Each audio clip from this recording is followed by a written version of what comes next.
Oui, beaucoup de gens, beaucoup de chrétiens qui vont à l'église, qui respectent leurs rituels, qui respectent le culte, qui respectent tout ce que l'église dit, mais il s'avère qu'ils ne ressentent plus la présence de Dieu dans leur vie.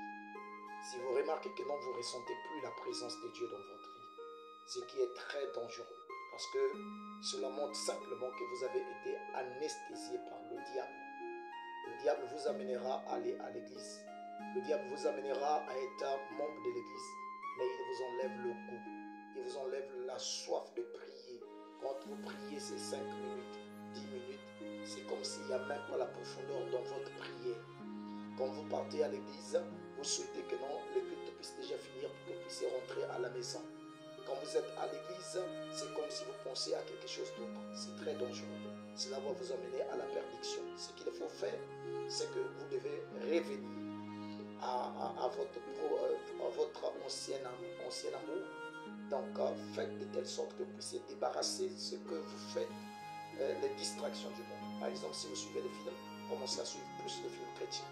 Si vous aviez l'habitude d'aller jouer n'importe quel sport, commencez maintenant à passer le temps à lire la Bible, à écouter la musique chrétienne, à mettre tout autour de vous les choses qui ont un lien avec Dieu et fréquenter des amis qui parlent beaucoup de Dieu, des gens qui sont dans les débats constructifs, là où il y a Dieu toujours autour. Donc, si vous êtes dans cette atmosphère, vous allez remarquer que la soif de Dieu que vous aviez autrefois va commencer à venir au fil et à mesure. Mais si vous êtes forcé par votre force, vous allez le faire, mais sauf que vous n'allez rien ressentir. Ça sera simplement le côté mécanique et ça ne vous aidera pas. Donc, changez la manière de faire. Certainement, Dieu va vous redonner la force, va vous redonner le zèle, va vous redonner la détermination et vous accomplirez certainement quelque chose. Parce que Dieu vous a conçu pour accomplir des grandes choses. Il faut croire cela. Si vous ne croyez pas en vous-même, personne ne croira en vous. Vous devez commencer à vous faire confiance que vous êtes une créature que Dieu a créée pour accomplir certaines choses.